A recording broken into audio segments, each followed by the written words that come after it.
Welcome to the Miracle Hour podcast, where you can experience the life-changing message of healing, freedom, blessing, and salvation. As God's end-time prophet and apostle shares to you the heart of the Lord, here's our host, Apostle Renato D. Carillo.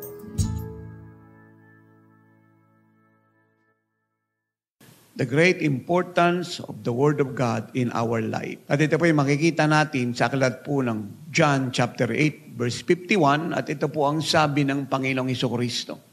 Most assuredly, I say to you, if anyone keeps my word, he shall never see death.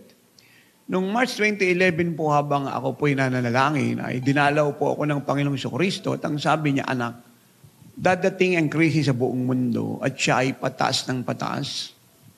At yun nga po ang nangyari at naganap. Nasa pang-araw-araw pong balita na ating natutunghayan sa dyaryo, radyo, telebisyon, sa internet, hindi po natin na pwede ikaila na tuloy-tuloy po ang krisis. Napakaraming tao po ang namamatay. Iba po ay namamatay bunga po ng putok ng mga bulkan, lindol, bagyo, hurricane, gutom, iba't ibang salot at sakit karamdamang hindi po gumagaling. Ang iba po ay bunga po ng rape, extrajudicial killing. Iba po ay bunga po ng murder, aksidente sa sasakyan. Nangangamatay bunga po ng mga pagnanakaw. Iba po ay inaatake sa puso. Iba po ay nagbibigti, nagsusuicide. Ang iba po ay bunga ng abortion. Iba po ay bunga po ng operasyon. Bunga po ng malalang sakit at karamdaman. Iba po ay bunga po ng mataas po na blood pressure, mataas na blood sugar, cholesterol, cancer,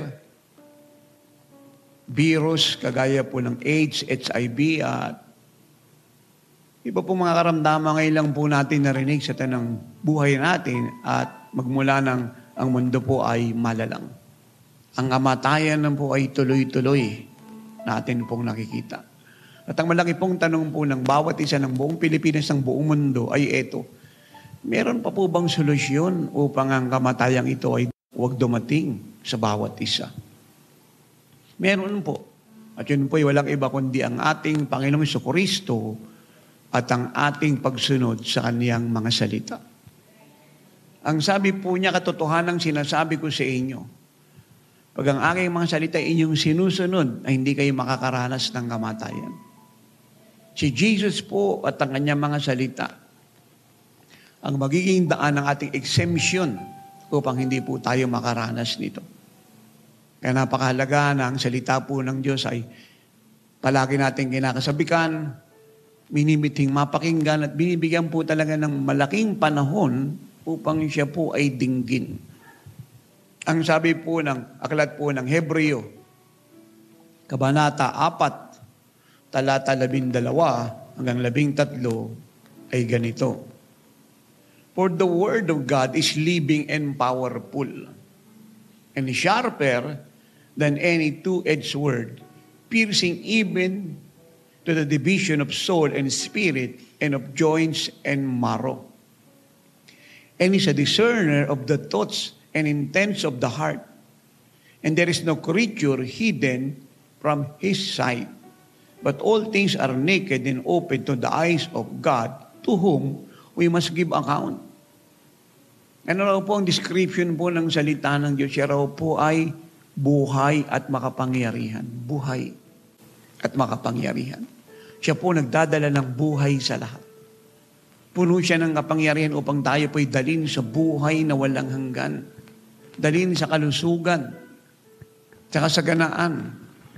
Dalhin po sa kapayapaan, sa kagalakan, sa tunay na kahulugan po ng buhay. Siya po ang bubuhay sa lahat ng patay sa buhay ng isang tao mula sa kanyang espiritu, kaluluwa, katawan, kaisipan, pananalapi at kinabukasan. Wala pong iba. For the word of God is living and powerful. Siya po'y buhay at makapangyarihan. At higit pa pong matalas saan naman pong tabak. At meron po siyang kakayahang ipaghiwalay ang atin pong espiritu at kaluluwa, ang atin pong buto at ang ating laman, at natatalos po niya ang lahat ng ating iniisip, ang tibok ng ating puso. Binabasa niya po ang kondisyon ng ating puso at kalagayan ng ating buhay. Kaya pag tayo po ay nagbabasa ng salita ng Diyos, nakikinig kagaya ngayon, ang Diyos po ay nagsasalita sa atin at ang Kanya pong salita ay tumatanglaw sa ating puso, sa ating isip, sa ating buhay, sa ating pag-uugali at sa lahat po ng intensyon natin. Yung ating daw pong buhay ay hubad sa harap ng Diyos. Wala pong pwedeng itago. Siya po yung sumasalamin ng atin pong katauhan at kung saan po tayo patutungo. Ang sabi po ng 1 Peter 1, verse 23, ay ganito. Having been born again, not of corruptible seed, but incorruptible, through the word of God, which lives, ayan na naman po, which lives and abides forever. Tayo rin po'y naisilang na muli sa pamamagitan ng binhi na hindi po nasisira at yun po ang salita ng Diyos na buhay at nananatili habang panahon. Because all flesh is as grass, and all the glory of man as the flower of the grass. The grass withers, and its flower falls away, but the word of the Lord endures forever. Now, this is the word which by the gospel was preached to you today. Ang buhay daw po ng tao ay kagaya daw po ng damo. Pati yung kanya pong katanyagan at kasikatan. Pati po yung ari-arian niya. Pinag-aaralan niya, ano man po meron siya. Kagaya raw po ito ng halaman. Kalang sabi po ng salita ng Diyos, dahil ito po'y kagaya ng damot halaman, siya po ay natutuyo. Siya po'y nalalanta. Yung ibig pong sabihin, siya po'y pumupunta sa wala. Yung kanya pong buhay, yung kanya pong katanyagan ay pansamantala. Pero ang salita daw po ng Diyos ay nananatili habang panahon. Kaya pag ang salita ng Diyos ay nasa iyo, dahil siya po'y buhay na buhay, makapangyarihan, ay mabubuhay ka habang panahon. Wala pong ibang solusyon upang maiwasan ang kamatayan. Hindi ang Panginoong Jesucristo at ang kanyang salita. Sa aklat po ng John chapter 5 ay napakaganda po napaabot po ng Panginoong Jesucristo. Isa po ito sa napakagandang assurance sa lahat po na naghahanap ng kaligtasan, isang assurance na mag-aalis ng takot sa lahat na ayaw pong mamatay. Ito po ang sabi niya in John 5:24. Most assuredly, I say to you, he who hears my word and believes in Him, at yun po ang God the Father, who sent me, has everlasting life. Has everlasting life. And shall not come into judgment, but has passed from death into life. Ang sabi ng Panginoong Jesucristo, katotohanan ang sinasabi ko sa iyo. Ikaw na nakikinig ng aking salita at sumasampalataya sa Ama na nagsugo sa akin, may buhay na walang hanggan. Amen. May buhay na walang hanggan. At hindi ka na makakaranas pa ng kahatulan. Bagkus, mula sa kamatayan, ikaw ay nailipat na sa buhay na walang hanggan. Mula sa impyerno, ikaw ay nalipat na sa kalangitan. Mula sa dilim, nalipat ka na sa liwanag. Mula sa kamay ni Satan, nalipat ka na sa kamay ng Diyos. Amen. At yan po ang isang malaking dahilan kung bakit gusto ng Panginoon na ang salita ng Diyos ang maging pangunahin sa ating buhay.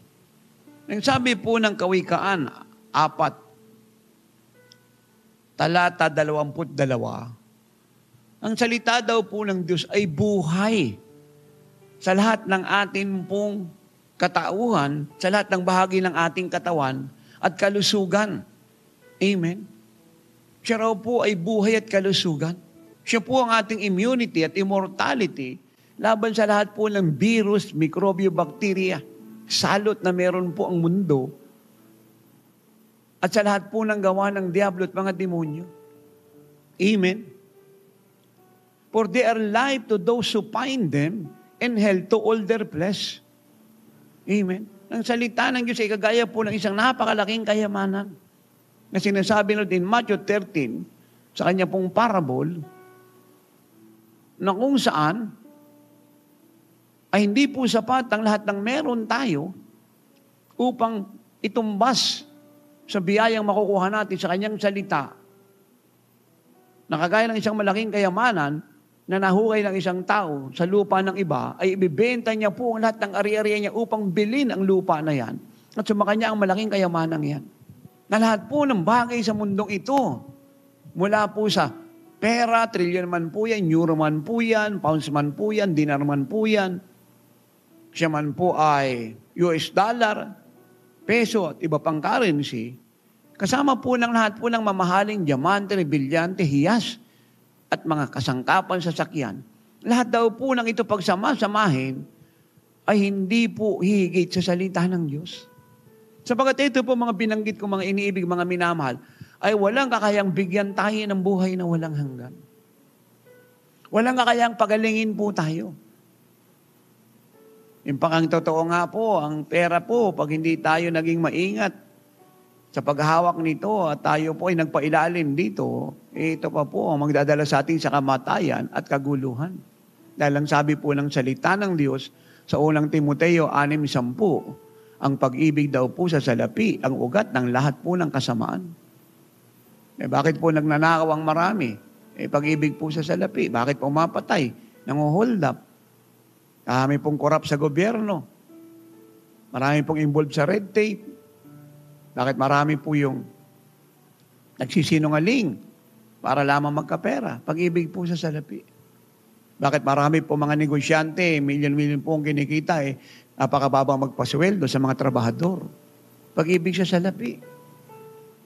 Bakit napakarami pong magkakamag-anak, nag-aaway, nagdidemandahan dahil po sa pera? Pag-ibig sa salapi. Bakit marami pong mga mag-asawa ay nag-aaway, nagdidemandahan, nag-ihiwalay? Hindi na po nagmamahalan at nagagalangan sa bawat isa, pag-ibig po sa salapi. Kala pong ibibigay na kapayapaan ng mga bilanggit ko at hindi siya ang tunay na kahulugan ng buhay. Ang sabi po ng Gawa 17:28, kay Kristo tayo po ay nabubuhay, gumagalaw, at meron pong kahulugan ng buhay.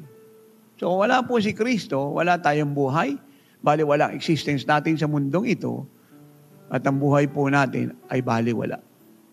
At sa kanyang sariling bibig, yun po'y kanyang pinagtibay in John 15:4-5. Hinalintuala dyan po tayo sa sanga na malibag o mabit sa puno ay hindi mamumunga. Na wala pong pakinabang ang sanga, malibang siya po'y nakakabit sa puno. Ganito rin po tayo. Pag hindi si Kristo nag-ahari po sa atin at ang kanyang mga salita, ay wala po tayong pakinabang at wala tayong magagawa. So, ang ibig pong sabihin, yung existence po ng isang tao, sa mundong ito, bilyonaryo ka man, matalino ka man, boksingero, artista, sikat, tanyag, politiko, Amerikano, Pilipino, Ruso, Inchik, Hapon, Afrikano, Hudyo, Arabo, ay baliwalang lahat. Dahil sa panahon po ng dilim, isa lang po ang pinakamahalaga sa lahat, ilaw, liwanag. Dahil kahit napakarami mong pera o madilim, hindi mo mabibilang yan. Masarap ang pagkain mo, kung madilim, hindi mo makakain yan. Kahit maganda ang sasakyan mo, luxury car yan, matulin, pero kung walang ilaw, hindi mo mapapatakbo yan. At pinilit mong patakbuhin yan, aksidente, pupuntahan mo, kamatayan. Tsak, mababangga ka. Kaya pag walang ilaw, kahit maganda ang bahay mo, hindi mo matitiran. Maganda ka suotan mo, hindi mo maisusuot pag walang ilaw. Kahit matalino ka, marami kang bodyguard, sikat ka, tanyag, pag walang ilaw, hindi ka makakarating sa pupuntahan mo. Kailangan mo ng tanglaw. Kaya ang matao pong matatalino sa panahon po ng dilim, ang unang-unang hinahanap ay liwanag. Dahil yun po ang pinaka-importante sa lahat. At ang nagtatangalaw po ng buhay natin ay ang Panginoon at ang kanyang salita. Yun po ang sabi ng awit 119 verse 105.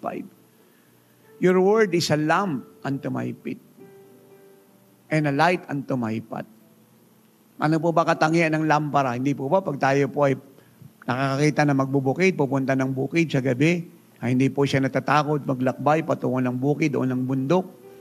Meron siyang dalang lampara. Yung lampara ang guide niya. Tama po ba yun? Kung siya po'y tatawid ng tulay, ilog, sasakay ng bangka, ano po ang guide ng lahat? Lampara. Kung ikaw naman po'y mangingisda, kagaya po ng mga taga-Palawan at marami po mga kababayan natin nakatira malapit sa dagat, ano po ang guide po nila sa pangingisda? Lampara, parola. Para hindi po sila maligaw, lalo na po kung may unos o bagyo sa dagat. Kaya ang Panginoon po'y nag-uutos. Ang sabi po niya, sa Proverbs verse 20 ay ganito, "My son, give attention to my words." Nag-uutos po siya, nabigyan po natin ng priority ang salita ng Diyos sa ating buhay. Priority. At po yung balita po ng dyaryo, telebisyon, internet, Facebook. At yung sinasabi po ng mga politiko, ng Wall Street, ng mga business people. Unang po sa lahat, ang maging priority natin sa buhay natin ay salita ng Diyos. Paano tayo kumakain araw at gabi, may merienda pa po tayo, may midnight snack pa. Ganyan po ang gawin natin sa salita ng Diyos. At yun po ang sinasabi ng Panginoon in Matthew 4:4 na hindi lamang sa tinapay nabubuhay ang tao, kundi sa bawat salita. Bawat salita na binibigkas sinasabi ng Diyos. Hindi po ba ang isang tao, pag di kumakain, siya po ay mamamayat? Hanggang siya po ay magkasakit at mamatay? Hindi po ba? So pag hindi mo kinakain ng salita ng Diyos, ng iyong espiritu, ng iyong puso, ay mamamatay yan. Dahil ang pagkain ng espiritu mo at kaluluwa ay salita ng Diyos. Kung sino po ang pinakamaganang kumain, at ang kinakain niya po ay organic pa, siya po ang pinakamalusog. Ganito rin po sa salita ng Diyos. Kung sino po ang basa ng salita ng Diyos araw at gabi, bulay ng bulay nito. Amen? At ito po'y kagalakan niya, minamahal niya. Kagaya ng sabi ng awit 1 verse 3, ay hindi lamang siya maging kagaya ng isang punong naitabi sa siping ng tubig, na sa bawat panahon po'y may bunga, bawat panahon ay may bunga. But the same time, ay laging malusog yung kanyang espiritu, kaluluwa at katawan. At hindi siya makakadanas ng kabiguan kahit minsan. Sa bawat panahon ay may bunga po siya. Walang dry season, walang dead season, walang empty season. Kumbaga, sa isang negosyante, walang negosyong bankrupt, walang negosyong lugi. Kaya yung pong pamahiin po ng marami nating kababayan na hinalintulad po ang buhay ng bawat isa sa gulong ng buhay ay nagsasabing, minsan, dahil ito'y gulong ng buhay, nasa ibabaw ka, minsan naman nasa ilalim ka, kasi gumugulo nga yung gulong ng buhay. Alam niyo po ayun po yung mali pong pagkaunawa yun. Walang salita ng Diyos naghahari sa iyo. Kagaya nga ng puno na nilagay sa siping ng tubig. Amen. Bumagyo lumindol, ay hindi ka babagsak at sa bawat panahon may bunga ka. Oo, iikot po ang gulong ng buhay. Pero kada ikot ng gulong ng buhay ay palagi kang nasa ibabaw, nasa itaas, nasa ibabaw. At si Satanas ang nasa ilalim, tapak-tapak ng iyong mga talampakan. Napakadali pong intindihin ito sa bayan ng Pilipino, mga minamahal, Church of God. Araw-araw po tayong kumakain. Magmula nang tayo po'y maisilang, hanggang tayo po'y magkaisip, lumaki, makapag-asawa, magkaanak, hanggang ngayon, hindi po tayo tumitigil ng kakakain. Dahil alam po natin, kailangan ng katawan natin yan, dahil kung hindi po tayo kakain ng tama at maayos, nasa oras, nasa lugar, ay magkakasakit tayo at mamamatay tayo. Paano ka makakapagtrabaho kung mahina ka? Paano ka makakapag-aral kung mahina ka at may sakit ka? Paano ka makakapaglakbay kung mahina ka at may sakit ka? Paano mo magagawa ang araw-araw mong tungkulin sa Diyos, sa pamilya mo, sa mga anak mo? Paano ka makakapagluto, makakapaglaba, makakapaglinis ng bahay? Maasikaso ang dapat mong asikasuhin gawin, ang dapat mong gawin kung mahina ka at may sakit ka. Hindi mo siya magagawa. Kaya ang pagkain ay napakahalaga upang lumusog ang bawat isa at magawa niya ang dapat niyang gawin. Ganyan po ang salita ng Diyos. Pag hindi po natin kinakain ito ng ating mga puso, hindi natin binibigyan ng prioridad sa ating mga buhay, hindi natin inuuna, hindi natin kinagagalak na basahin bulay-bulayin araw at gabi, mamamatay po ang ating mga espiritu. Mawawalay tayo sa Diyos. At hindi ka makakapasok sa Kanyang kaharian. At ayaman po natin, wala kang patutungan kundi kadiliman, at yun po ang apoy ng impyerno, kasama ng diablo at mga demonyo, antikristo, false prophet at ang beast na susunugin araw at gabi habang panahon. Nakita niyo po sa laki ng pag-ibig ng Panginoon sa lahat, anong ginawa niya? Mula po sa mahirap intindihin, nasalin po ng salita ng Diyos mula sa Hebreo at Grego, at yun po ang King James Version, ay pinayagan rin siya po isalin sa marami pong translation na maunawaan po ng lahat ng tao at hindi lamang po sa English, maging po sa Pilipino, Tagalog. At hindi lang po sa Pilipino, Tagalog, maging po sa Ilocano, Bicolano, Pampanggenyo. Upang nang sa ganun, bigyan ng lahat ng pagkakataon na mabasa, mabulay-bulay, mapakinggan, maisapuso, maikabuhay ang salita ng Diyos. Doon din po sa ibang bansa. Sinasalin po yun sa lingwaheng maintindihan nila. Na kahit hindi mataas ang pinag-aralan ng sino man dahil ito'y lingwahe niya at mababaw po ang pagkakasalin, mababasa niya at magkakaroon siya ng pagkakataon na makilala ang Diyos, maunawaan ang alituntunin ng Diyos, at mabuhay ayon sa kalooban at kagustuhan ng Diyos, at maligtas at makapiling ng Panginoon habang panahon, at habang inaantay niya ang pagbaba ng Panginoon, ay magiging pagpapala siya rito sa lupa. My son, give attention to my words. Attention, prioridad. Na lagi po sinasabi sa mga bishop at pastor at mga chairman ng Mominat Coalition na hindi sapat na magbabasa kayo ng Biblia dahil bukas magtuturo kayo. At pagka hindi ka na magtuturo, hawak mo na dyaryo, Facebook, laptop. Na hindi sapat na hawak ka ng Bible kasi pupunta ka ng Bible school at meron kayo examen. Pero pagkatapos nun iba na ang hinahawakan mo. Magtuturo ka o hindi, mag-aaral ka sa Bible school o hindi, pastor ka o hindi, tungkulin ng lahat ng tao na araw-araw ay kumain ng salita ng Diyos upang siya'y magkaroon ng buhay, manatiling buhay, at tagumpay sa buhay. Kita niyo pong admonition po yan, my son, give attention to my words. Bigyan mo siya ng panahon, bigyan mo siya ng pansin. Huwag mo siyang baliwalain. Huwag mo siyang gawing secondary, huwag mo siyang i-take lightly, give attention to my words. Kayamanan yan sa nakakasumpong nito, buhay yan. Kagalakan, kapayapaan. At yun pong sinasabi ng Panginoon in Matthew 24:35 na lahat ng bagay sa langit, sa lupa, laman ng mundong ito ay mawawala. Ang tanging maiwan po yung salita niya. In fact, kung bakit nga po lumabas ang langit, ang bituin, ang araw, lahat po ng laman po ng kalawakan, ng kalupaan, katubigan, ay dahil sa salita ng Diyos. In the beginning, God created the heavens and the earth. Paano niya po ito kinirate? Genesis chapter 1, verse 1, 3, 6, 9, 10, 11, 14, 20, 24. Paano niya po kinirate ang buong mundo sa pamamagitan ng kanyang what? Salita. Po pwede naman po mag-create ang Diyos nang wala na po siyang sasabihin kasi makapangyarihan siya. Pero bakit hindi niya ginawa? Dahil sinasabi nga po niya kung gaano kahalaga ang salita niya.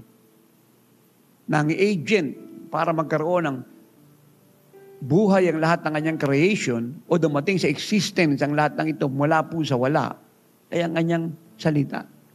Siya po ang susi ng paglitaw ng buong mundo.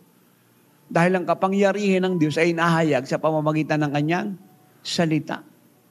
Kaya nga sinasabi po ng salita ng Diyos at ang lingkod ng Diyos paulit-ulit, pag may problema ka, yung kinukumpisal, hindi yung problema mo, kundi yung pangako ng Diyos na solusyon sa problema mo. Ang kinukumpisal mo at pinapayag, hindi nararamdaman mo. Kahit totoo yun, hindi yung x-ray ng doktor, ng ophthalmologist, o sinasabi ng laboratory examination mo, kahit totoo yun, kundi ang salita ng Diyos na si Kristo ay nasagatan dahil sa iyo mga kasalanan. Siya'y binugbog dahil sa iyo mga pagsalansang. Ang parusa ng para sa iyong kapayapaan ay kinuha niya at sa kanyang mga sugat, lahat ng salot, sakit, karamdaman, bakterya ng diablo sa katawan mo ay pinagaling niya na. At sa ganun kasimple pong pananampalataya sa kanyang mga salita, ang gagalingan ay isa sa iyo. Meron pong isang kabataan, siya po ay na-diagnose na meron pong cancer na pinakamataas pong stage ng cancer at siya po'y tinaningan na po ng Diyos na mamamatay. Hindi po buwan. Araw na lang. Yung kanya pong ina, na mahal po siya, ay walang ginawa, kundi siya po'y damayan na lang, pinapalakas, inaalo. Dahil isang araw ay meron po nakapagsalita sa kanya na sa mga sugat ng Panginoon, siya po'y magaling na. Pinaniwalaan po yun ng bata. At papainumin na po siya ng gamot ng kanyang ina na napakarami antibiotic, iba't ibang klase. Sabi po ng bata, hindi na po kailangan, mama, dahil sa sugat ni Kristo, magaling na ako. Natakot po yung kanyang ina na baka lalong mapadali ang buhay ng kanyang anak dahil nagsusustay na lang po kung bakit po siya humingat na bubuhay ay mga gamot na yan. Pinipilit po siya ng kanyang ina. Nakikiusap, lumuluha na inumin ito na kahit paano tumagal pa po ang kanyang buhay. Pero paulit-ulit po nagsasabi po ang bata, hindi na po, mama. Sa sugat ng Panginoon, magaling na ako. Ang magaling na hindi na umiinom ng gamot. At naig po ang pananampalataya ng bata. At nagulat po ang kanyang ina. Ganun kadali, lahat po ng cancer sa kanyang katawan ay nawala. Yung sabi po ng Kawikaan 10, talata 11, pag tayo raw po ay maraming sinasabi, hindi nawawala ang kasalanan. At pag nandiyan na po ang kasalanan, problema na po natin sa buhay natin ito. At tayo po ang kumuha ng problema dahil sa kakasalita natin ng walang kabuluhan. At ang sabi po ng Kawikaan 6:2, napapahamak daw po tayo dahil sa ating mga sinasabi.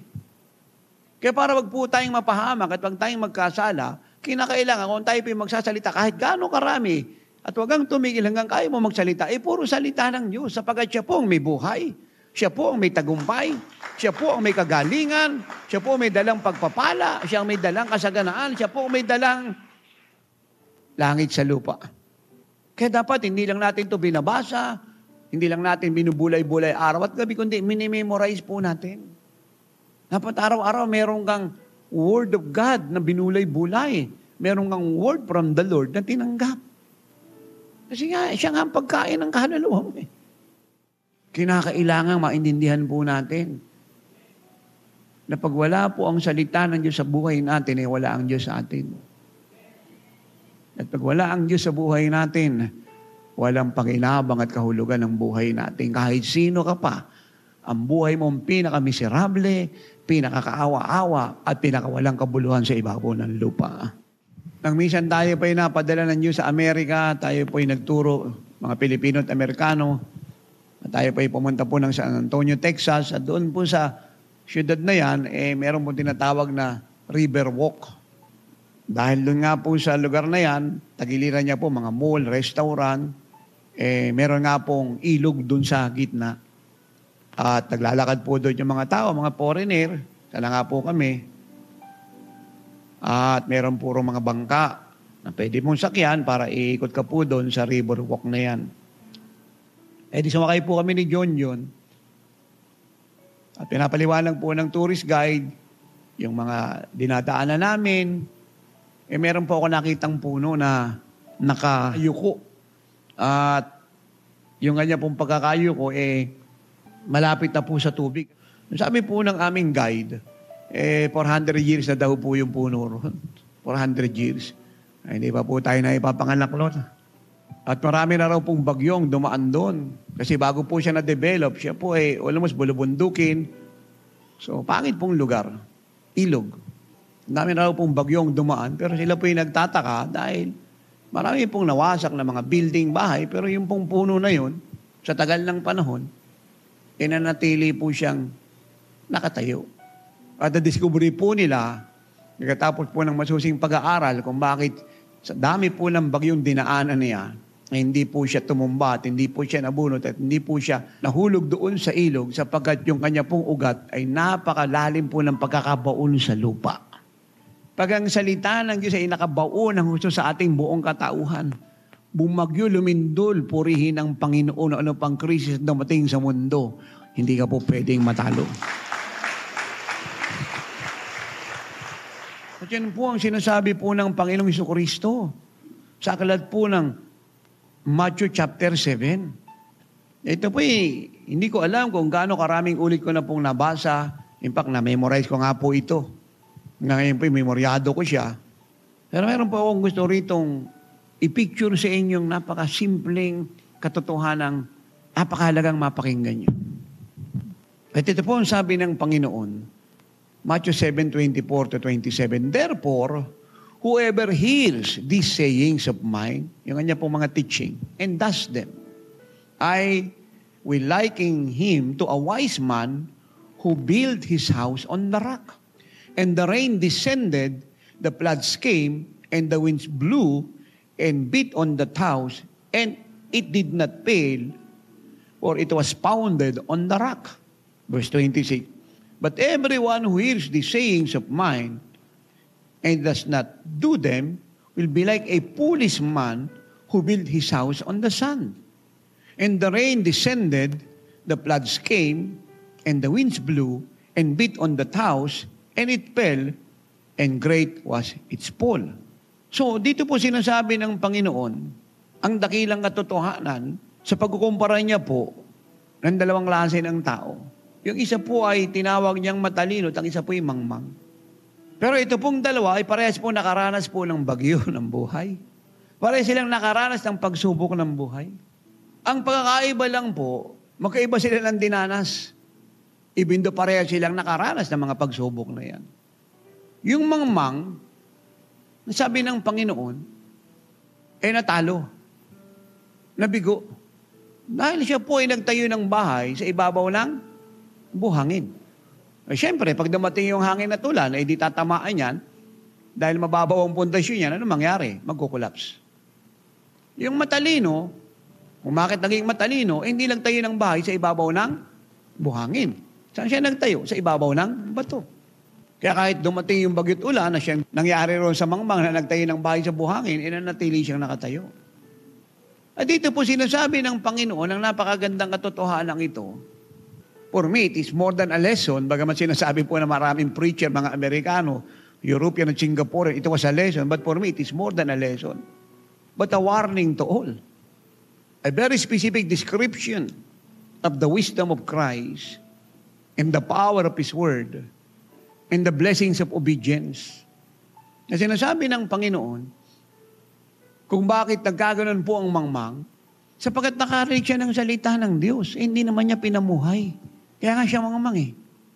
Sipin mo, binigay ng Diyos sa iyo yung kaligtasan, kayamanan, kasaganaan, tagumpay, pagpapala, pagkatapos sinayang mo, hindi ba mangmang ganon?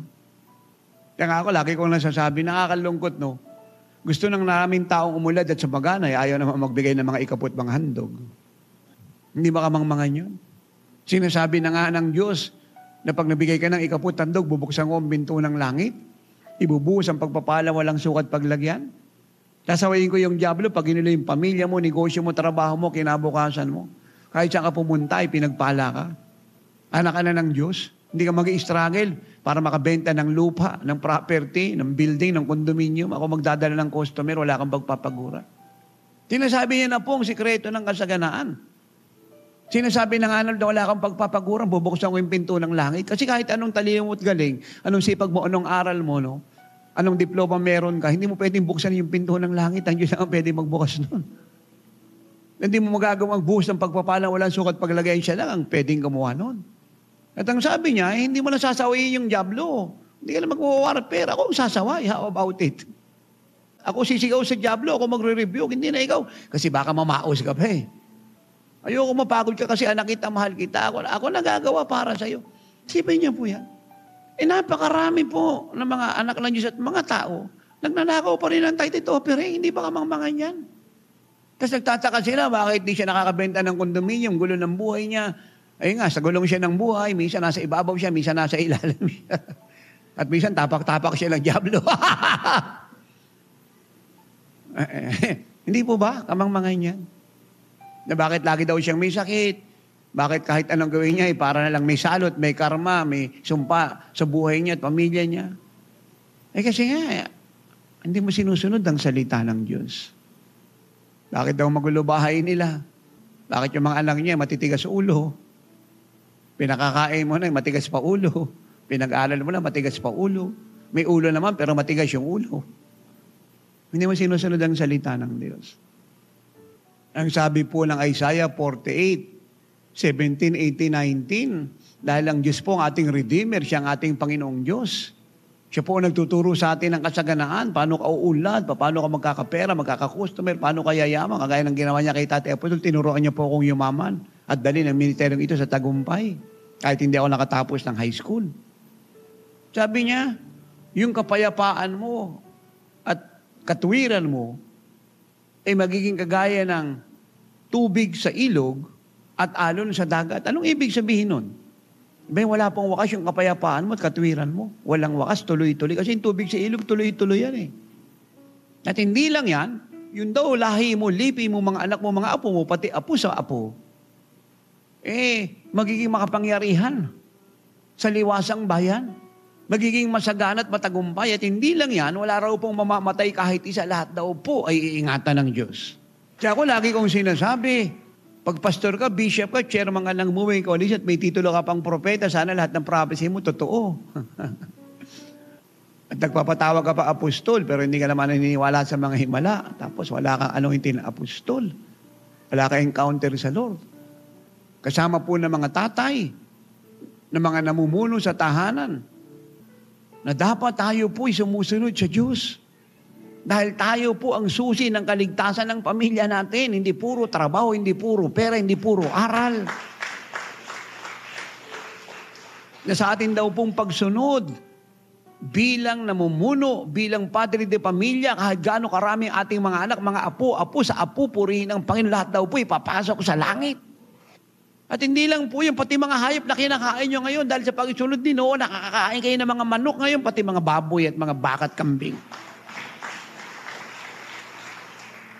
Yun po ang sinasabi ng Isaiah 48:17-19. Gustong-gusto ko po yun. Kaya nung ito na-discovery ko. 32 taon na po nakakalipas. Hindi ko po inalala kaligtasan ng aking mahal sa buhay. Kasi pinangako niya yun eh. Ang tinanim ko lang sa puso ko, isa lang. Kahit anong mangyari, susunod ako sa Diyos.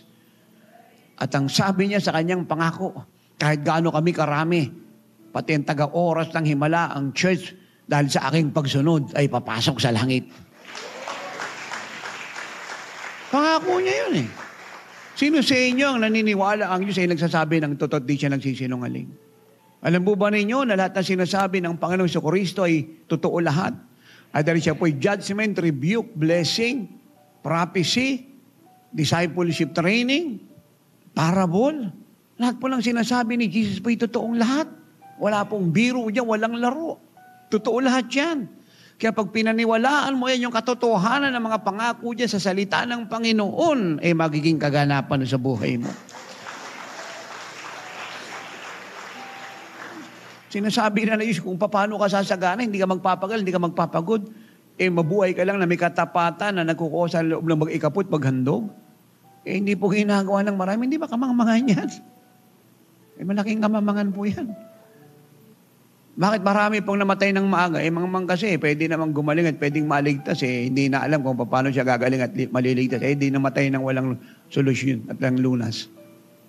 Di ba kamangmangan yan? Di ka marunong mag-drive. Nag-drive ka, tapos aksidente ka. Kung sino-sino sisisihin mo. Wala ka namang naunawaan sa pagmamaneho.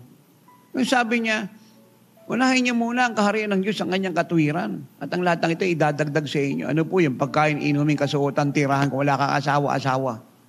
Sa tamang gulang, tamang edad, sa tamang panat, sa tamang pagkukort. Walang adultery, walang fornication, walang immorality, so walang gawa ng laman. Kaya pag may nagpapakancel po sa akin, bankrupt, lugi. Siya lang sinasabi ko, ikaw naman tatapos ng problema mo, bakit di ka mag-commit sa Lord, bakit di mo siya unahin? At ang sabi ng Lord, lahat ang ito'y susunod sa'yo. Kasi kung bakit ka nagkakaganyan, kasi ginagawa mo ang Panginoong ikalawa, ikatatlo, ikaapat, unahin mo siya, pati utos niya, kaarihan niya, katwiran niya.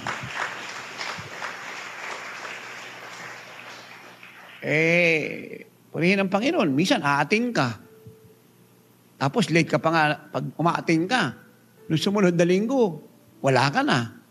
So, tapos mag-expect ka ng pagpapala.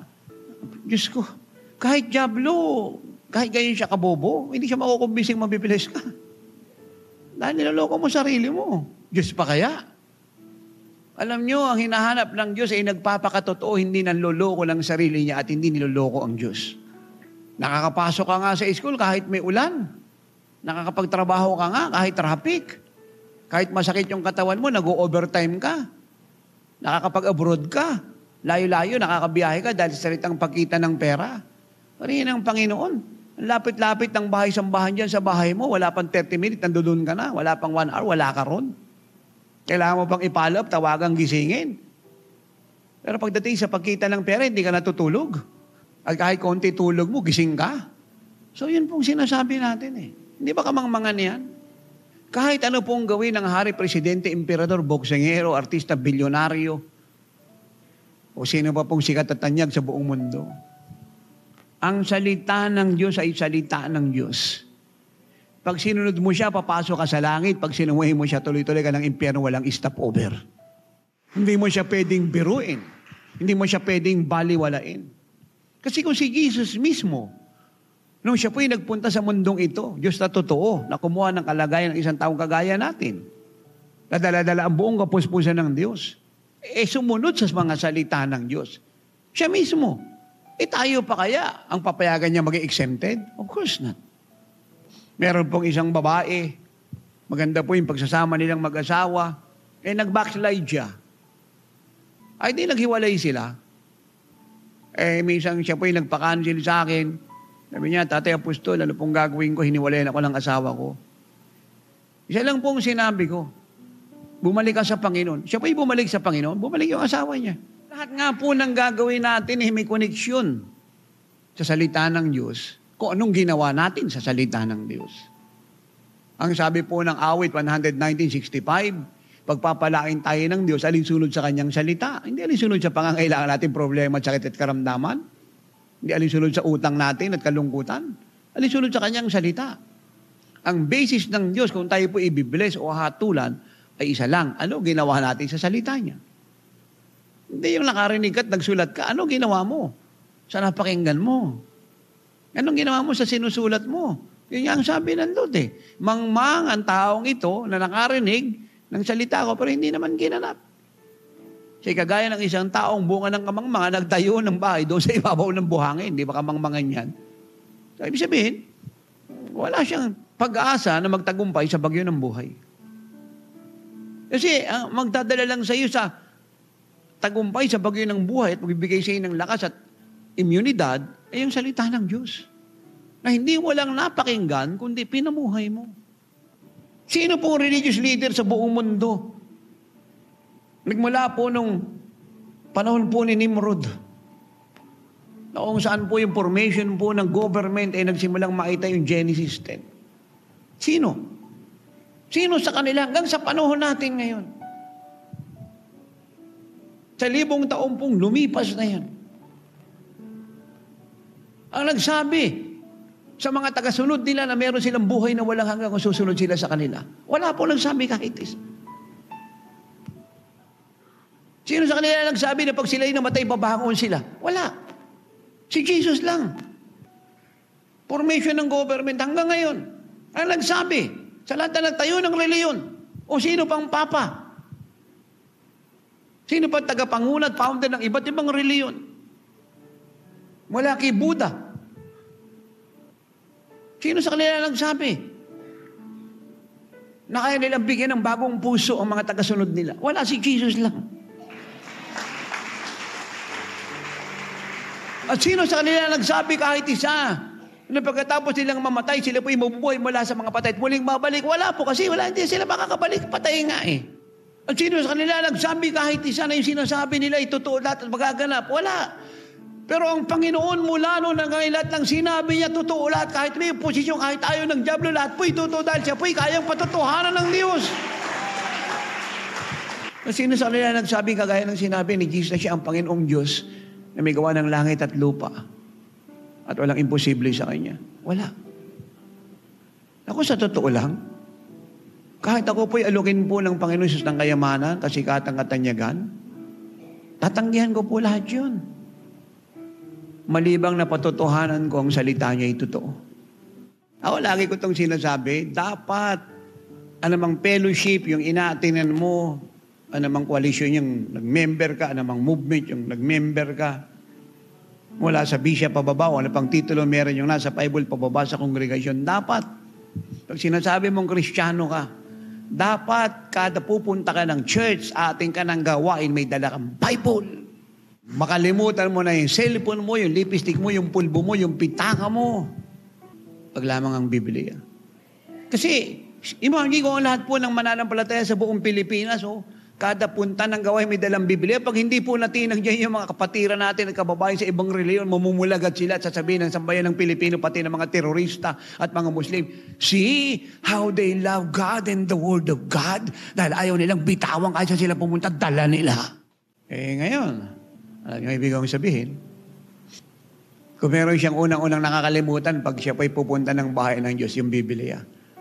Di ako, yung lipstick ni Sister Pulbus, kaya makalimutan niya. Bit-bit niya yan. May salamin pa yan, si Pastor. Siyempre, baka yung necktie niyan, lumis ng konti. Dahil tama yan. Wala po akong against yan eh. Pero paano mo ipoprove na mahal mo ang Diyos kung yung salita niya na kailangan mo sa buhay, wala sa iyo? Alam niyo, pag mangmangga, pinabasa mo ang Word of God, magiging matalino ka. At kung matalino ka na, nagbasa ka pa ng Word of God, lalo kang tatalino. At malalaman ngayon ng buong mundo kung sino talaga ang pinakamatalinong tao sa ibabaw ng lupa. Sila po na nabuhay sa salita ng Diyos. Si Daniel Webster, yung gumawa ng Webster Dictionary, saan kukuha ng karunungan yan? Malibang basa ng Bible yan. Si George Washington, founder ng Amerika, anong sabi niya?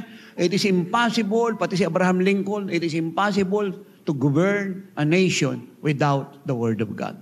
Nakita niyo yung mga batas sa Senado at Kongreso na papalitan. Pag hindi na ayon sa gusto ng mga politiko, babaguhin na naman yung batas. Kaya pag yan, ang nilagay mo ng pagtitiwala mo, unstable ka niya kasi bago yan eh. Ang Word of God, hindi mo pwedeng baguhin yan. Habang panahon, infallible yan, perfecto yan, yan na yan. Punta po kayo ng bahay namin. Yung kwarto ko po, tad-tad po ng salita ng Diyos yan. Mga frame. Harap, likod, tagiliran, kaliwa, kanan. May Bible na ako sa tabi ng kama ko. May Bible pa ako doon sa study table ko. May Bible pa ako doon sa aparador, sa tukador. At pag ako'y lumalabas sa ibang bansa, kahit Muslim country yan, kahit Israel yan, kahit mapangani bumiyahe, nagbibiyahe ko, humahanap akong Bible, bumibili ko. Kahit meron na ako noon. Kasi napakalaking kamalian yan. Unang mong bibili sapatos, Amerikana, tapos yung salita ng Diyos doon, yung binibili. Yung tali, hindi mo kayang bayaran yan eh. Ang purpose lang kasi ng mga nagtitinda ng mga Biblia sa bookstore para may magamit uli na pampalimbag. At ang nakakalungkot naman, napakarami pong bookstore sa buong mundo mula sa Pilipinas.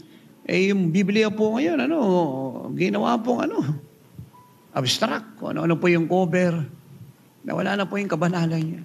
Pag tinanong mo sila, kasi iba na panahon ngayon, gusto ng mga kabataan ng abstract yung cover ng Bible. Merong Bible pang bata, pang matanda, pang lalaki, pang babae, pang single, pang may asawa. Iba-iba kulay. Kaya ang marami po doon bumibili ng Biblia kasi attractive yung kulay. Ang kanyang goal ngayon, yung kulay maganda, hindi yung laman. Kaya pag ako ay napupunta ng bookstore sa bansang ito at buong mundo, nagpipray ako sa loob ng bookstore, Lord, kausapin mo yung may-ari nito at distributor, iayos mo ito lahat. Nga na po yung kabanalan. Hindi na po namamahal ang Word of God. So bakit po napapahamak ang marami? Kasi nga binabaliwala ang salita ng Diyos. Once na binaliwala mo ang salita ng Diyos, binaliwala mo ang Diyos. Automatic yun. Hindi mo siya pwedeng paghiwalayin eh. Kaya nga ako naligtas 3 buwan pagkatapos ko maligtas ng January 12, 1986. Ang unang-unang ginawa ng Diyos, pinabasa sa akin ng Bible na memorize ko nga yung New Testament 8 oras, gabi-gabi, alas 8 ng gabi, alas 3 ng madaling araw, na-memorize ko yung buong New Testament. Wala sa akin nagturo magbasa. Ang Lord. Yun ang unang-una niyang ginawa sa buhay ko. Magbasa ng salita niya. Wala ko na sa mga concordance, mga reference, mga dictionary na yan ako. Nakakagulo pa yung mga dictionary na yan Dami mga pastor, mga Bible nila, daming reference hindi na binabasa yung teaching ni Jesus, yung reference na yung kinokopy Wala namang masama kung gusto mo ng reference Why don't you refer the matter to Jesus? And He will answer you.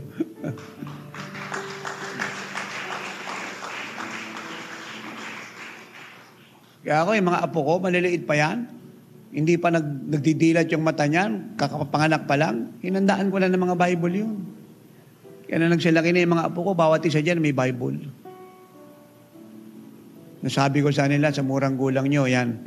Hindi man nila ako nawaan ng laman, pero pinamahal ko. Kailan mo patuturuan yung mga bata pag matanda na, malabo na mata, ugod-ugod na. Tas puro rayuma yung paa. Kailan mo tuturuan? Di ba sabi ng Bible sa Proverbs 22:6, train a child, a child, a child. Di sinabing adult, di sinabing senior citizen. The way they should go. And when they are old, they will not what? Depart from it.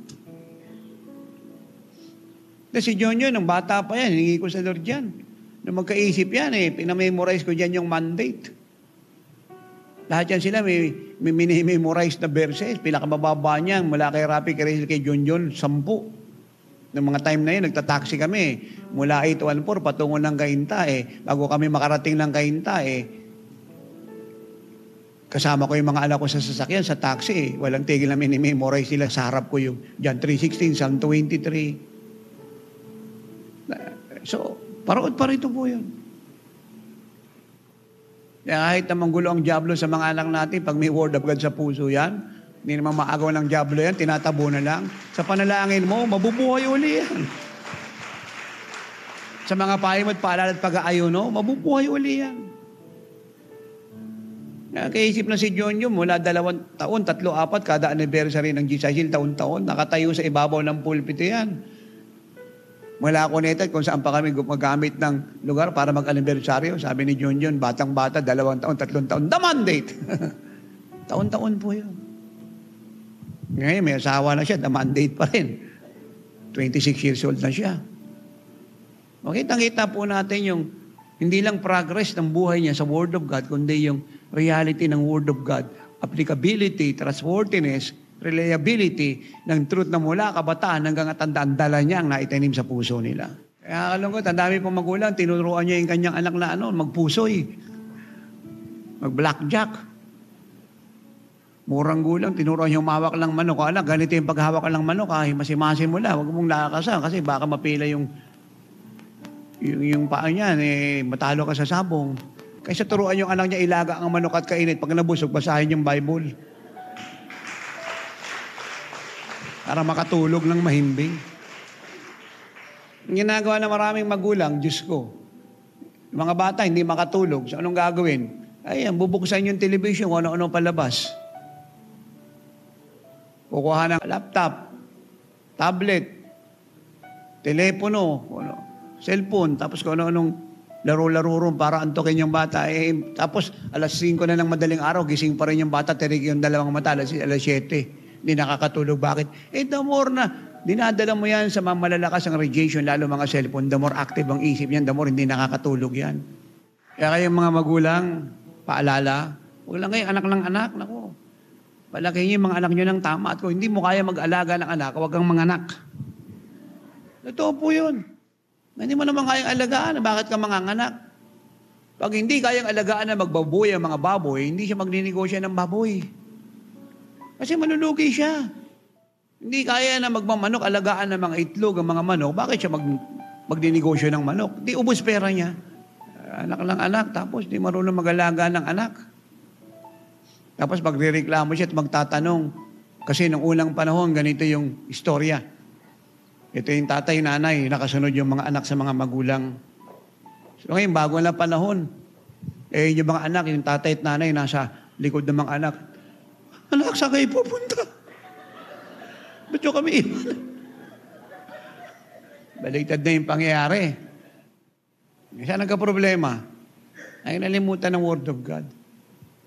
Nung unang panahon, purihin ng Panginoon, yung lalaki, aga-antay kay sister, kasi liligawan niya, kinukort niya, ang tiyaga, ang tiis. Ngayon, purihin ng Panginoon, hikab na hikab, si sister sa kakantay kay brother. Nagbago na yung pangyayari. Pag di po tayo naging maingat, ang Pilipinas ay kristyanong bansa. Ang atin pong lakad ay puro pa atras. Pero pag binasa mo ang Word of God, di mo to inalis sa buhay mo, pinaglaban mo, kaya anong usapin ang hinarap mo, nagpakatotoo ka sa Diyos, nagpakatapat ka, kahit ang mundo'y magulo, ang lakad mo'y puro paabante.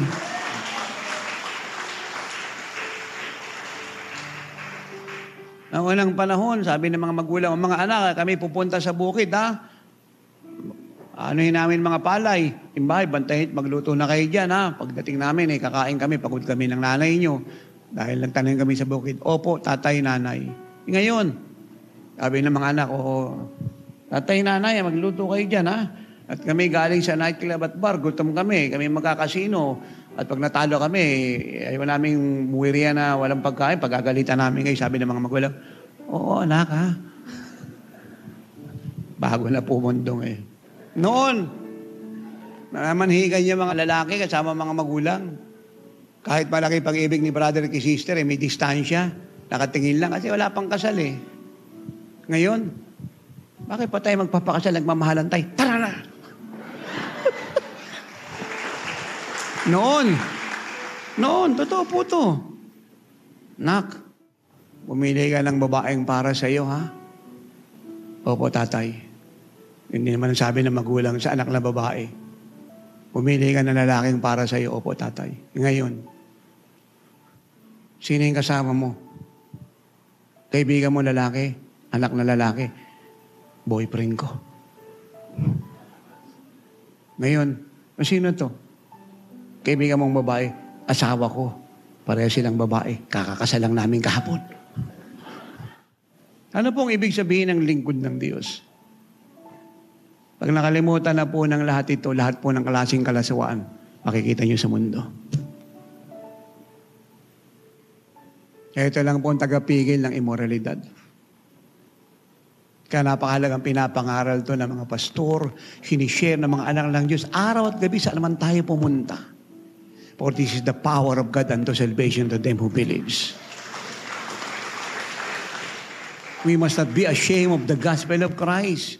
For through the gospel, the righteousness of God was revealed. For it is written, the just shall live by faith.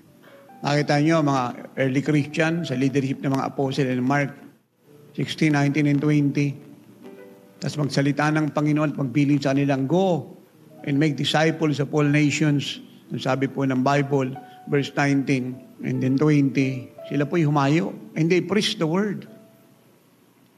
And the Lord confirmed it with signs following. So ano po kinumpirma ng Lord?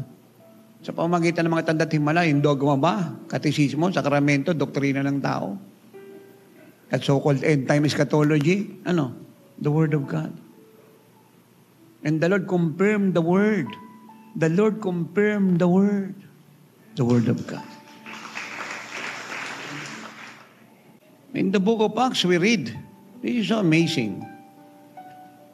Acts 19, verse 11 and 12.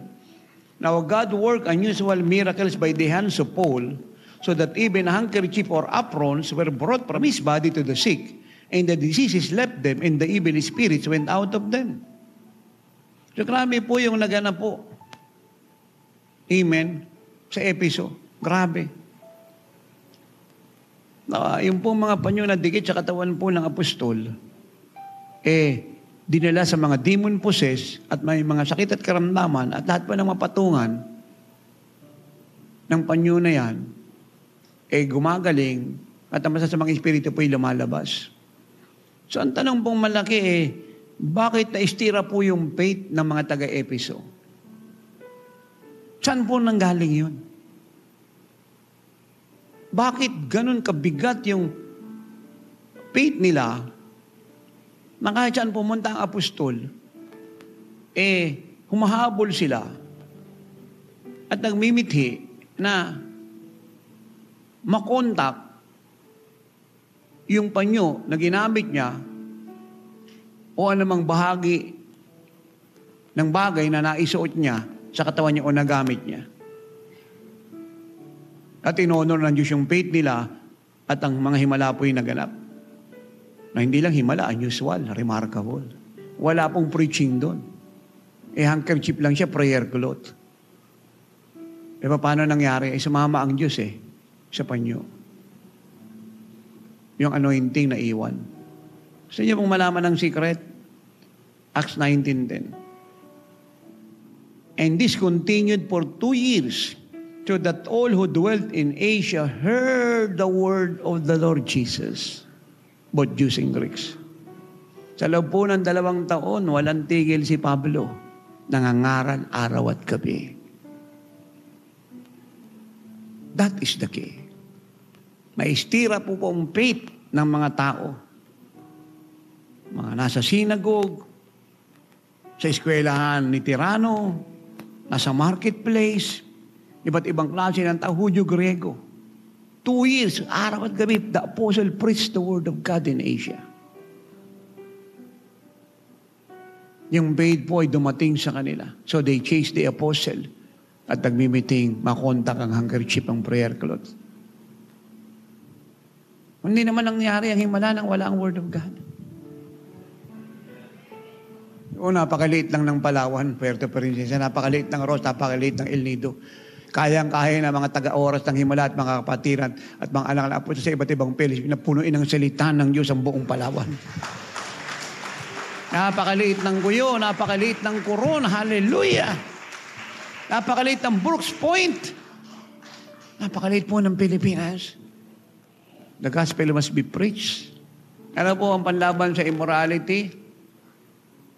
Occultism, satanism, terrorism na nagkalat sa buong mundo ngayon.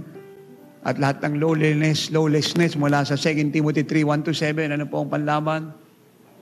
Ano po ang weapon natin? 2 Timothy 4:2. Preach the gospel season or out of season, the word of God. Siya po ang weapon natin. Ano po ang panlaban sa lahat ng lahing na nagkalat sa TV, radio, internet, Facebook, website? The truth. Saan kakuha ng truth? Sa salita ng Diyos. Nasa ng Word of God. Nasa Bible.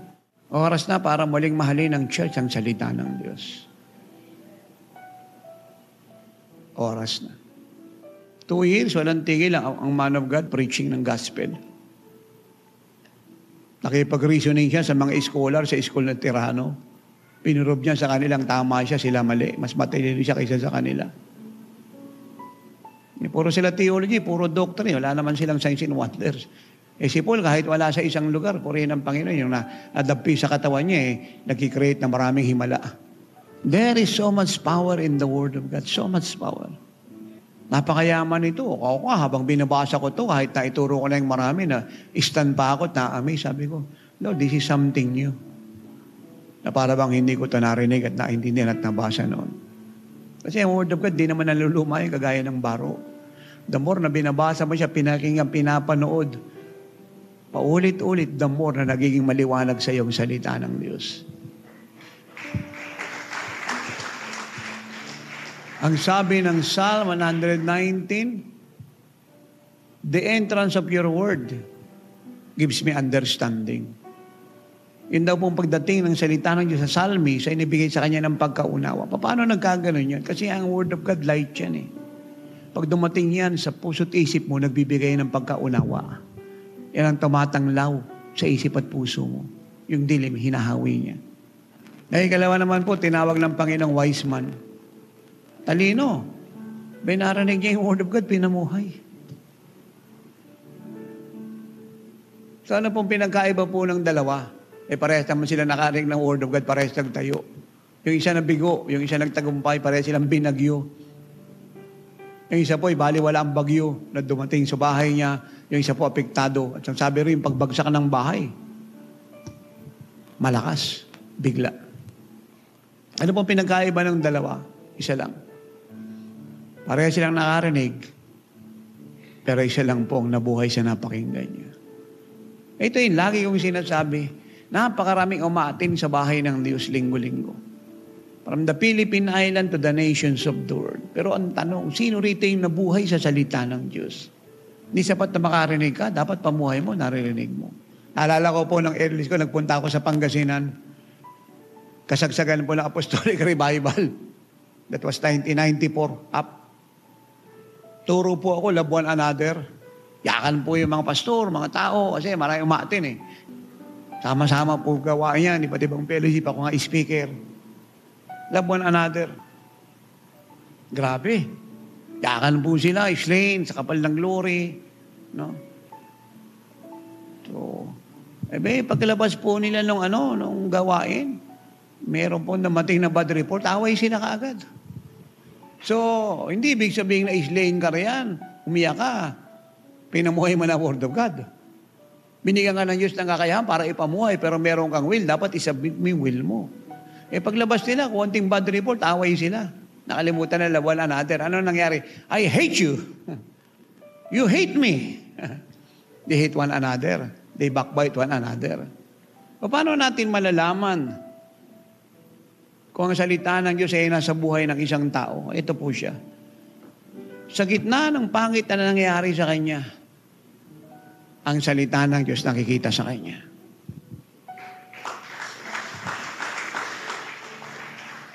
Ano ba ang pinakamagandang gawin pag nasusubok ang buhay mo? Hindi mo buhay sa Word of God. Kasi siya nga ang sagot sa problema mo eh. Kita niyo si Jonah, natulungan ba siya ng pagtakas niya ron sa tawag niya at utos ng Lord? Hindi.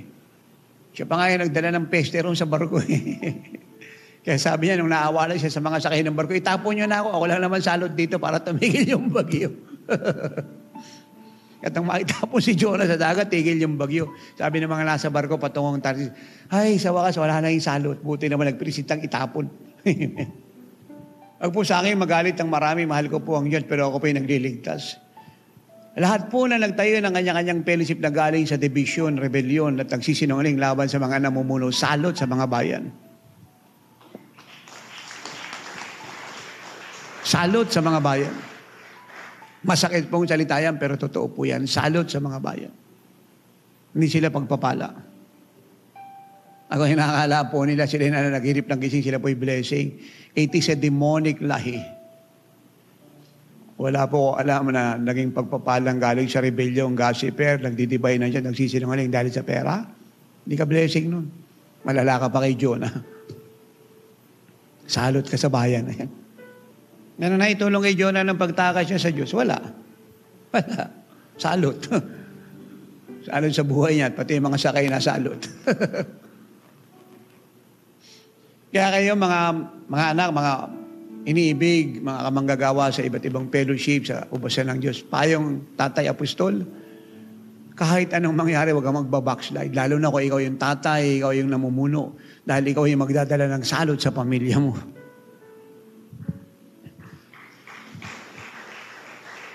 Kahit anong mangyari sa dulang ikamatay mo, huwag kang magbabacklight, manindigan ka sa salita ng Diyos, magtatagumpay ang pamilya mo.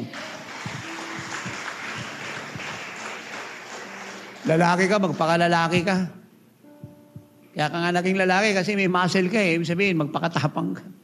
Ngayon si Joshua, hindi naman sinabi na sa kanya na ganito eh. O dahil patay na si Moses, at ikaw ay susunod na papalit, din punta ka na sa promised land, sa'yo na yun. No, sabi niya, be strong and be courageous. Kahit sinabi na Lord na, I am with you as I with Moses, hindi pa po sapat yun. Nagdugtong pa ang Diyos, be strong and be courageous. Dahil kahit kasama mo ang Diyos, pag di ka magpapakatapang, mababaliwala ang pagsama niya sa iyo. O intindihin po ng lahat yun. Nalinaw po yun. Joshua 1:5, as I was with Moses, I will be with you. Pero hindi sapat yun. Verse 8, bulay-bulay mo ang salita ko araw at gabi upang may pamuhay mo, mga utos ko rin sa kanila, magtatagumpay ka't mananagana ka. At hindi pa po tapos yun. Verse 9, so I command you, be strong and be courageous. Kaya kung tatay ka ng tahanan, pamilya ka, leader ka, cell group leader ka, prayer leader ka, youth admin ka. O konti tinutara mo, marami, malaki hinahawakan mo, maliit, basta namumuno ka, magpakatapang ka. Dahil bilang leader, tinitingnan ka. Pag malat at mahina ka, ipapasa mo yung espiritu na yun sa kanila. Huwag kang nakita niya na negative compassion sa harap nila. Salita ka ng hindi ko kaya, ayoko na, tatakbo na ako. So walang maitutulong yan. Walang makikisimpatya sa iyo at hindi matutuwa ang Diyos. Kahit anong dinadanas mo dyan, magpakatapang ka, linisin mo puso mo, manindigan ka sa katotohanan. At makikita mo, kung paano ka bigyan siya ng tagumpay sa lahat ng binabata mo. Amen. My son, give attention to my words. Priority natin ang salita niya. Ikalawa, incline your ears to my sayings. Matamaraw tayong makinig. Gusto ko po makakita po ng church sa pangunguna ng GCI Shield na pag nagtuturo ang man of God at mga pastor sa iba't ibang movement at coalition, lahat po ay nakikinig ng mapayapa. Lalo na pag nagpipray ang man of God at bibigay ng prophecy, ano mong pagtitipon niyan, kasal, birthday, funeral service, meeting, lahat po ay nakikinig at lahat po ay nagsasabi lang, Amen. Yun po ang sabi rito, pay attention. Incline your ear to my sayings. Incline, be attentive. Para hindi mo mamiss ang sinasabi ng Diyos direct at sa pamamagitan ng kanyang mga lingkod. Hello. Dahil marami pong salita ang Diyos na nasayang, nabaliwala. Dahil marami po hindi nakikinig kung anong ginagawa sa upuan. Ikamangmangan po yun. Nanakaw ng diablo yung pinangaral, yung pagpapalang ipinaabot. Dapat magkaroon po tayo ng listening heart, listening ears, attentiveness sa Diyos. Na hindi tayo pumapayag na madistract, madisturb. Nakakonsentrate tayo sa sinasabi sa atin, inuunawa natin siya, iniintindi. Sinasamahan natin ng faith, kagaya ng sinasabi ng Hebrew 4:2. Dahil sa upuan pa lang, pagka sinamahan naman ng faith, yung pakikinig mo, kahit di pa ako nagpipray, sa upuan pa lang, pinagagaling ka na ng Lord. Pinagpapala ka na niya, nililitas ka na, binabago ka na. At pag uwi mo, kung nag-take note ka, basahin mo uli yan, ideklara mo, ipagpasalamat mo sa Diyos.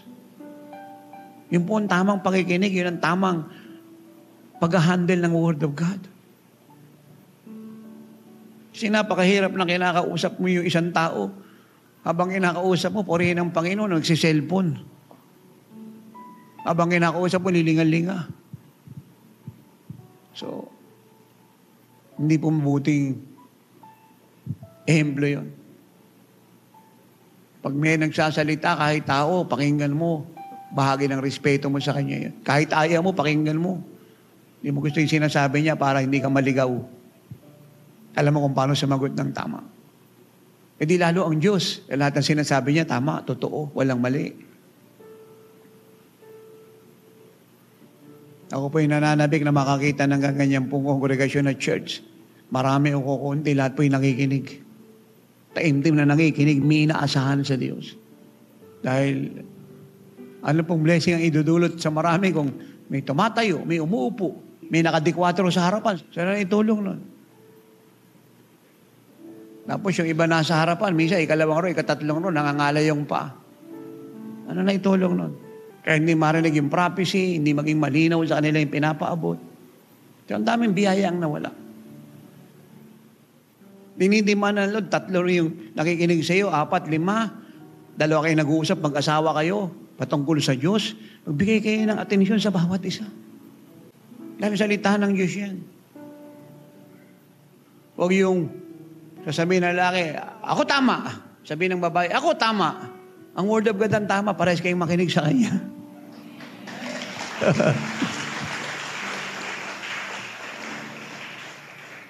Incline your ear to my saying. Be attentive. Siguruhin mo na intindihan mo sinasabi ko. Naunawaan mo yung pinapaabot ng lingkod ko, yung tinuturo niya, na intindihan mo maliwanag sa iyo. You respect both God and His Word and the man of God. The pastor, the leader, who they are. The husband, the wife. And every children must listen to their parents. Kinakausap ng mga magulang ang mga anak, sabi ng mga anak. Attentive na nakikinig ngayon, kinakausap ng mga magulang mga anak. Alam ko na yan, ma. Alam ko na yan pa. Ikaw lang. Kaya nga, iba na yung panahon yun. Alam ko na yan. Alam ko na nga yan. Ano yung alam mo pagsuwai? Ay, pagpalagay na natin, alam mo, anak, Magulang mo yan respeto mo, nagsasalita, tumahimik ka. Hindi porke alam mo na ilalapas tanganin mo na yung nanay at tatay mo kasi alam mo na, nagsasalita yan Ang hinahanap ng mga magulang, hindi marami kang alam kundi marami kang respect at paggalang at pagsunod sa kanila. Incline your ears to my saying.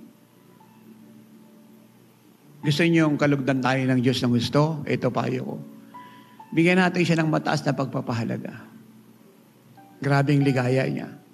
Naku, lagi ko narinig yung Nehemiah 18 na yan The joy of the Lord is my strength. Maraming time na nakot ko rin yan. Pero isang araw, tinuruan po ako ng Panginoong Hesus. Nagulat ako. The joy of the Lord is my strength. Hindi mo joy yun, kanya yan. Dahil sabi niya sa akin, anak, when my people do things that please me and gives me joy, that joy will be upon my children and that joy will become their strength, their health. Kaya pagka gusto mong paligayahin ng Diyos, ang outcome nun, lakas mo, perfect health. At anumang labanan at digmaan, kahit sino pang diablo, mangkukulam, masamang impacto yung humarang sa dadaanan mo, sigurado panalo ka.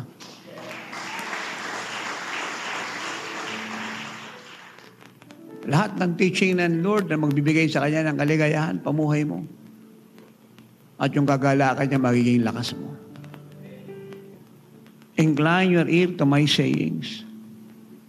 Kaya masarap magbasa ng Bible, personal mo yan, nag-iisa ka kasama Lord.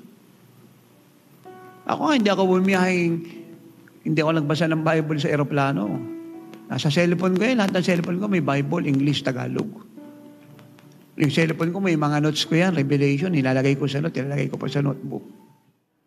Incline your ear to my sayings, 21, do not let them depart from your eyes, keep them in the midst of your heart. Ano pong dapat natin gawin sa salita ng Diyos? Para hindi tayo makaranas ng kamatayan, as Jesus said. Hindi lamang priority natin ang salita ng Diyos, hindi lamang meron tayong attentive ears, Ayaw natin ng distraction.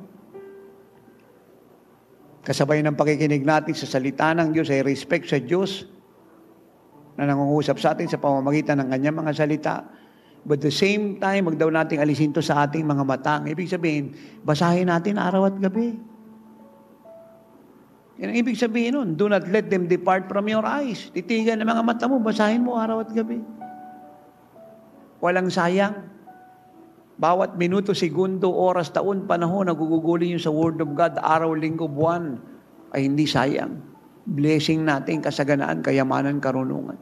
The more na binabasa mo salita niya, the more yung kaalaman mo at karunungan, tagumpay, kasaganaan, kaligtasan, pagpapala, ay palaki ng palaki. Pataas ng pataas. Keep them in the midst of your heart. Lagay mo sa puso mo. So pag pinagsama-sama natin itong tatlo, ang Word of God ang priority natin, binabasa natin, pinakinggan natin ang may attentiveness, na may concentration, binubulay-bulay natin ang araw at gabi, hindi na may tatanim siya sa puso natin. Yan po ang way para siya po'y maitanim sa puso natin. At pag ito raw po'y nangyari, purihin ang Panginoon, dadalhin yung bato mo, cornea, retina, utak, ugat, buto, dugo, laman, blood pressure, blood sugar, kuko, balahibo, eardrum, gilagid, tit, lalamunan, na malusog lahat. For they are life to those who find them and health to all their flesh. So yung si Moses, 120 edad, hindi lumabaw mata. Si Ana, tanda-tanda na, in Luke 2:36-38, nag-aayon at nananalangin, walang tigilan sumasamba sa Diyos sa temple. Hello? Secret po yan. Kaya huwag niyo pong tanggapin na kasi dahil nagkakaedad na kayo, okay lumabo ang mata. Kagaya ng sinasabi ng mga doktor, na bahagi yan ng pagtanda ng tao. Hindi po yan ang truth. Huwag niyong tanggaping may rayuma kayo kasi matanda na kayo. Nakakalubog niyo kasi matanda na kayo. Paniwalaan niyo ang Word of God. Pag namunga ang salita ng Diyos sa puso niyo, ang bunga niyan ay kaligtasan, kagalingan, kalusugan sa lahat ng bahagi ng katawan niyo. Kahit yung bato mo, wala na, sira na. Surrender na yung dialysis sa iyo. Pag bumalik ka sa Word of God, babalik yung bato na yan. Yung mga dugo mo na may mikrobyo, bakterya, malilinis yan. Naalala ko nga po yung isang kwento. Meron pong isang lingkod ng Diyos. Na-diagnose po siya na yung dalawang bato niya, wala na, hindi na nagpa-function. So wala pong solusyon, kidney transplant, and that is very dangerous. And not only very dangerous, but very expensive. And not only very expensive, the problem, sino po yung donor? Dalawa yan eh. Kasi pag nagpag-kidney transplant ka, hindi pwedeng kahit sino lang ang kukunan mo. Kasi magkaiba kayo ng DNA. Baka hindi siya maging compatible sa DNA mo, maging problema yon. Kaya dapat kamag-anak mo kukunan mo. Dalawa yon. So, ang ginawa po niya, hindi siya pumayag. Ang sinadjust niya po, Holy Communion, araw-araw doon sa hospital. Araw-araw nag-Holy Communion siya. Amen. Pagdating po doon sa bread, kinukot niya, kiniklaim niya, Lord, salamat po sa mga sugat mo, magaling na mga bato ko. Salamat sa mga sugat mo, bago na mga bato ko. Araw-araw po yan. 7 araw niya pong ginawa, walang nangyayari. Kada check-up po sa kanya, wala na talaga siyang bato. Tuloy po communion, 8 araw, bago na po yung 2 niyang bato. So, hindi ibig sabihin, hindi mo nakita ngayon. Ang resulta ay nagbago ang Word of God. Panindigan mo siya, hawakan mo siya. Dahil ang salita niya ito, it is only a matter of believing and believing and believing the Word of God. Regardless of your feeling. Alam po sabi ng James 1, 5, 6, and 7, and 8, kung tayo po ay nangangailangan ng karunungan, o ano pa ang kailangan natin sa pagpapala, kaligtasan natin, o ng pamilya natin, humingi tayo sa Diyos. At siya raw po yung masaganang bibigyan tayo. Yun po ang nature niya. Hindi lang siya sumasagot, nagbibigay ng masagana. Pero kung tayo raw po hingi, humingi tayo ng may pananampalataya, huwag daw tayo mag-aalinlangan. Dahil pag tayo raw po yung nag-aalinlangan, kagaya tayo ng isang taong pabago-bago ang isip, at huwag daw po tayo mag-expect na tatanggap tayo sa Diyos ng anumang bagay, sapagkat ang Diyos daw po ay walang galak sa double-minded na tao. So ang pananampalataya po is specific. Kaya anong mangyari, hindi ka nagbabago ng confession, hindi ka nagbabago ng isip, hindi ka nagbabago ng tinatayuan. Sapagkat naniniwala ka, ang Diyos na nangako at ang salita niya ay totoo at hindi ito pwedeng magbago. Kagaya na lagi ko pong in-illustrate. Pray tayo ngayon. Pray. Lord, pamasahe, pambayad. Amen. So kung saan mo ibabayad dyan bahay, ilaw, tubig. Gastusin, eskwelahan, matrikula, iba pa't marami pa.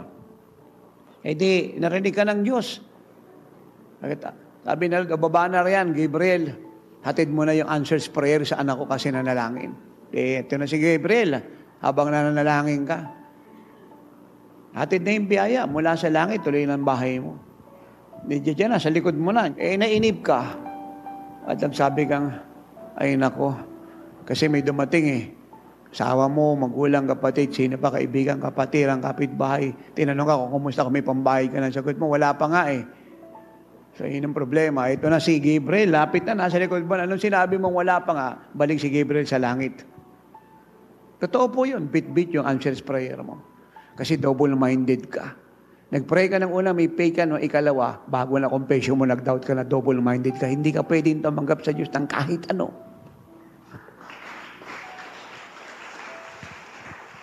At yan po ang reason kung bakit napakaraming nagpipray, nag-aayuno, walang natatanggap. Malinis ang puso kasi double-minded. Hindi stable sa ginagawa niya. Pagka-living like Jesus Church yan, mga apostolic people yan, pray. Mabigat yung hinihingi niya sa Lord, imposible. Ito na ang Lord. O Gabriel, baba, ihatid mo yung sagot. Dumating yung kamag-anak, pinsang kaibigan, kapatiran, pastor, kamag-agawa, kongregasyon, tinanong siya.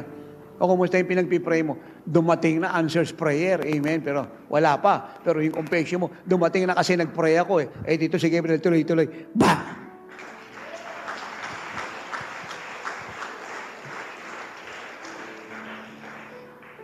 What you say is what you get.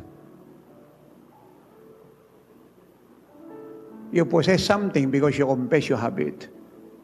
Confession brings possession. Kaya lagi kong sinasabi, kahit gaano kapangit yung nangyayari sa iyo, gaano kalabo mata mo, gaano kasakit katawan mo, wala ka nang nararamdaman kundi puro kirot magsalita ka ng tama pa ulit-ulit. Sa latay ng Panginoon, magaling ka na.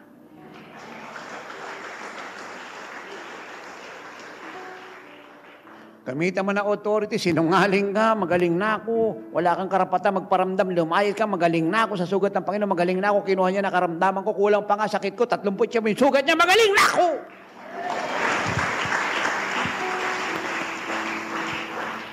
And Jesus said in Matthew 9:28-29, according to your faith, it will be done to you. At dito na po ako magtatapos. Jesus said, katotohanang sinasabi ko sa inyo, ang sino mang nabubuhay sa salita ko ay hindi makakaranas ng kamatayan. Thanks for listening to Miracle Hour Podcast.